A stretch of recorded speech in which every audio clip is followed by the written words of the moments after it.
Winning the El Clasico, whether it be for Real Madrid or Barcelona, is always a massive thing. It doesn't matter if neither of the teams are quite in a fight for a trophy, a league title, whatever it may be. The Clasico win in itself is seen as a massive, massive badge of pride. But Barcelona's win in the most latest edition of El Clasico, which of course came in the final of the Supercopa de España, which is being held, or the final of which was held in Riyadh in Saudi Arabia, means so much more to Barcelona, because in many ways it will in fact show that Barcelona made the correct decisions, not just in terms of their managerial appointment, but the various financial levers that they've had to actually activate in order to sign players.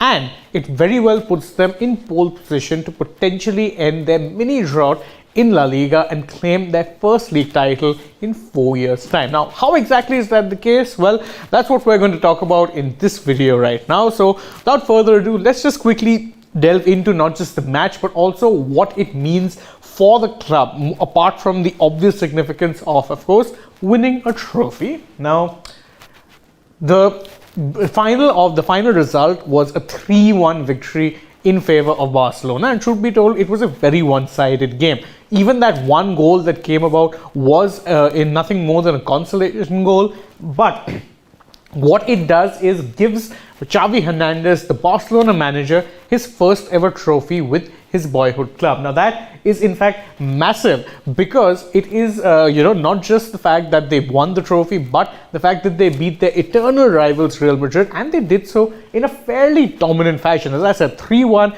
is not exactly a close encounter by any stretch of the imagination, and in fact Barca had taken a 3-0 lead before Madrid got their consolation goal.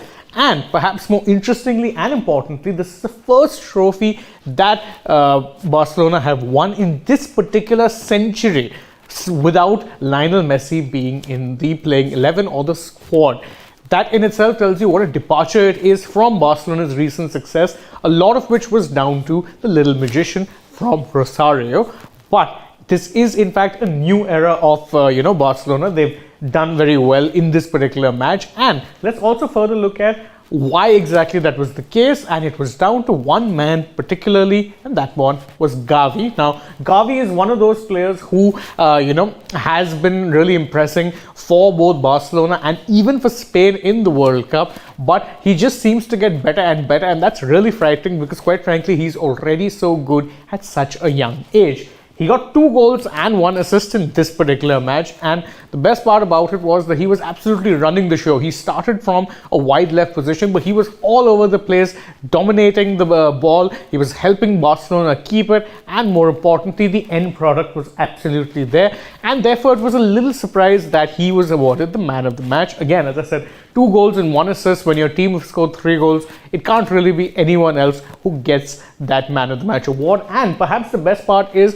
that a lot of people said that Xavi might be a little young, and you shouldn't be promoting him this early, but thus far he's justified the fate not just of his manager at Barcelona, but also of the national team coach Luis Enrique, who has left out more experienced midfielders in order to accommodate both him as well as young club teammate Pedri. So Xavi really is justifying the fate of everyone, and it is frightening to think just how good he will be in a few years' time, considering the fact that he's already so good now. And perhaps more than anything else, this win actually really alleviates a lot of the pressure on one man. And no, I'm not talking about Xavi, I am talking about their manager Xavi Hernandez. Why exactly is that the case? Well, because Xavi was brought in and expected to lead not just a cultural reboot of the club, but also to get Barcelona become competitive very quickly again. There was pressure on Xavi after they were eliminated from the group stages of the Champions League and into the Europa League, but that pressure will have now been alleviated with this particular win, because if there had to be a loss, there would have been a lot more calls for Xavi's head, despite the fact that Barcelona currently sit 3 points clear of Real Madrid atop the La Liga table. What was more important, however, just besides the win, was the fact that it came with Barcelona playing a brand of football that felt distinctly, well, Barcelona. They were playing the way that people always say that Barcelona do, which is they dominate possession, quick fire passes, plenty of chance creation, plenty of goals, very, very entertaining and easy on the eye. And that was the very important thing, because for Xavi and for Barcelona, it's not just the fact that you win trophies, it's also how you win them that is very, very important. Which of course brings us to the last point which I mentioned here, is that can they be considered favorites for La Liga? Yes. The main reasons being that aside from Barcelona looking very, very dominant in domestic football, simple fact of the matter is Real Madrid haven't really been looking like a side that can be competing for major trophies at this point in time. They've been undergoing a little bit of a mini slump, and it's understandable. The team is understandably in transition, but this is also the same team that won the Champions League trophy just last season. So the sudden decline has been very sharp, adding to the fact that Barcelona's next closest rivals, who are of course Atletico Madrid, have been dealing with problems of their own, and right now this title looks like Barcelona's to lose, despite the fact that they're not really even at the halfway point of the season, but 3-point gap. And don't forget, there will be other matches where they will look just as dominant, and it's easy to see why exactly so many people are finally saying that this year could be Barcelona's year and let them win their first league title since the 2018-19 season.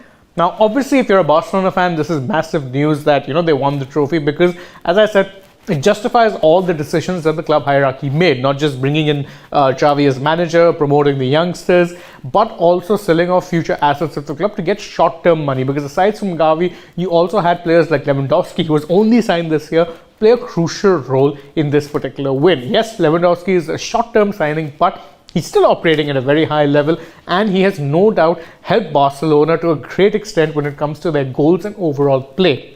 In that sense, Barcelona do look to be heading towards the right direction, and you have to remember the fact that Barcelona's financial troubles will only be alleviated if they can win trophies and bring in more revenue, which is what they desperately need at this point of time. Without that immediate success, it does seem very tough for them to actually, climb out of the hole that they've found themselves in recent times. But if this match, or even the kind of progress they've made, is any sign of any indication, it does seem like Barca's darker days might very well be behind them soon enough. But that's just how I feel. What do you guys think about it? Well, you can let me know in the comments below, and don't forget to like this video, share it with your friends, subscribe to the channel if you haven't already, and tap that bell icon so you know when it is we're going live or uploading a new video for you guys. Then you can also go ahead and follow us on Twitter, Instagram and Facebook, and last but not least, download the AajTak app and check out the website as well. Thank you all once again for joining us. As always, I've been Shane Reyes. I hope to see you with us through the day, but for now,